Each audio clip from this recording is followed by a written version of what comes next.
আমাদের পরিচয় একটা হচ্ছে ফেসিবাদ বিরোধী, যারা এতদিন পর্যন্ত ফেসিজমকে পৃষ্ঠপোষকতা দিয়েছে, ফেসিজমের সুযোগ সুবিধা নিয়েছে এবং ফেসিজমকে টিকিয়ে রাখার জন্য চেষ্টা করেছে, তারা একটা। আর আমরা যারা নির্যাতিত হয়েছি, ফেসিজমের এগেইনস্টে লড়াই করেছি, আমাদের পরিচয় হচ্ছে আমরা আরেক পক্ষ। অর্থাৎ আমাদের পরিচয় হচ্ছে বাংলাদেশ বনাম ফেসিবাদ। বিশেষ করে আমি দেবিদ্বার যেহেতু বড় হয়েছি, আমি দেবিদ্বারের বিষয়গুলো আমরা জানি। আমি দেবিদ্বারে থাকি 2003 সাল থেকে। দেবিদ্বারে আমরা দেখেছি একটা সময়ে, আমি জাতীয় পর্যায়ের কথা বলেছি, আবার আঞ্চলিক পর্যায়ের কথা বলি, দেবিদ্বারে একটা সময় পড়াশোনার একটা তুমুল প্রতিযোগিতা থাকতো এবং আশেপাশের যে সাব অল্টারনেট এরিয়াগুলো আছে ওখান থেকে মানুষ দেবিদ্বারে আসতে পড়াশোনা করার জন্য।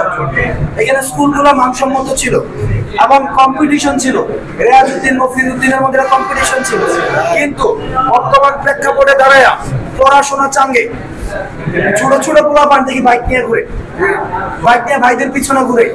আমি যখন আগে এলাকায় দেখতাম দেবিদ্বারে মোড়ের মধ্যে কিছু একটা হইলেই আমি উমুক ভাইয়ের পোলা, আমি আমার পিছনে উমুক ভাইয়ের আছে, এবং কিছু হইলেই 20-50টা পোলাপান নিয়ে চলে আসে।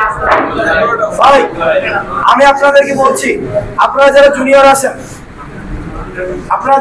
আছেন, বিশ্বাস করেন এই সেলফি পলিটিক্স, প্রোটোকল পলিটিক্স, ভাই পলিটিক্স, এগুলো থেকে বেরিয়ে আসতে হবে এবং আপনার ক্যারিয়ার আপনার। আমরা কিন্তু কেউ, আপনি যদি দেখেন আসিফের কথা ধরেন, আসিফ ঢাকা ইউনিভার্সিটির সোশিওলজি ডিপার্টমেন্ট থেকে মেধার সাথে রেজাল্টের সাথে ওর একটা পর্যায়ে আছে, ওর বক্তব্য শুনেন পড়াশোনার গভীরতা কতটুকু, আসিফের পড়ার গভীরতা কতটুকু, সার্জিসের পড়াশোনার গভীরতা কতটুকু। অর্থাৎ এখানে বিষয়টা এমন না কেউ হঠাৎ করে চলে আসছে। নেতার পিছনে ঘুরে ঘুরে কখনো নেতা হয় না। নেতা দেশে থাকে, নেতার ছেলেকে বিদেশে রাখে, আর নেতা আপনাদেরকে দিয়ে আমাদেরকে দিয়ে কাজ করায়। কাজ করার পরে যখন নমিনেশনের সময় আসে তখন নেতার ছেলেকে দেশ থেকে দেশে নিয়ে আসে, নমিনেট করে। আপনি নেতারও চামচা, নেতার ছেলেরও চামচা। সিদ্ধান্ত নেবেন, যেহেতু আমরা যখন ফেসিজমকে প্রতিরোধ করেছি তখন কিন্তু আমরা বলেছি বিকল্পকে আমি।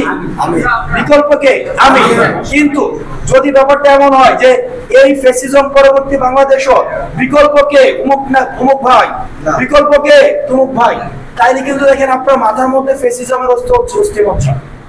তো এই যে ভাইয়ের পিছনে ঘোরা, হুন্ডা নিয়ে ঘোরা, এগুলো বিশ্বাস করেন এগুলো আপনাকে ক্যারিয়ারে কিছুই করবে না। আপনি মনে হইতে পারে যে আই মাইট বি সাউন্ডিং পিডান্টিক, যে আমি আপনাকে জ্ঞান দিচ্ছে, বাট এটা ট্রু।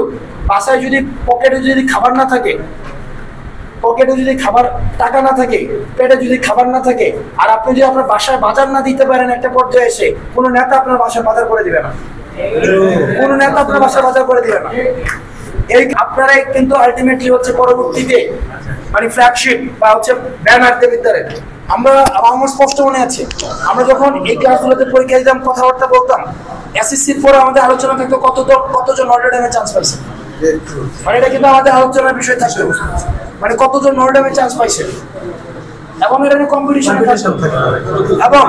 এবং কতজন মেডিকেলে চান্স পাইছে, কতজন ইঞ্জিনিয়ারিং বুয়েটে চান্স পাইছে, এগুলো কিন্তু আলোচনায় ছিল। আমরা যখন উপজেলাতে দেবিদ্বারে এই যে ভাই পলিটিক্স, ভাই কালচার, নেতা কালচার স্থায়ীভাবে নির্বাসনে যাবে,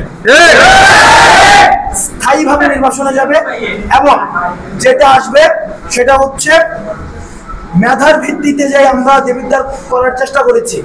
আমার মনে আছে যে আমি যখন এসএসসিতে পড়ি, রাজনীতিটা একটা পর্যায় পর্যন্ত ছিল, সিনিয়রদের একটা পর্যায় পর্যন্ত, একদম হাঁটুর বয়সী পোলাপাইন পর্যন্ত মিছিল ধরে তোলে। এবং আমি দেখছি হাঁটুর বয়সী পোলাপাইনের ছবিও এখন কাছে কাছে থাকে। এটা খুবই দুঃখজনক। এরা বুঝতেছে না যে আসলে আলটিমেটলি ওই ভাই তাকে কোনো ম্যাটারই করে না। ফেসবুকে আলটিমেটলি দুইটা তার সাথে ফ্রেন্ড লিস্টে অ্যাড হওয়া ছাড়া, আর ফেসবুকে ফ্রেন্ড লিস্টে অ্যাড হওয়া এগুলো কোনো ম্যাটারই করে না।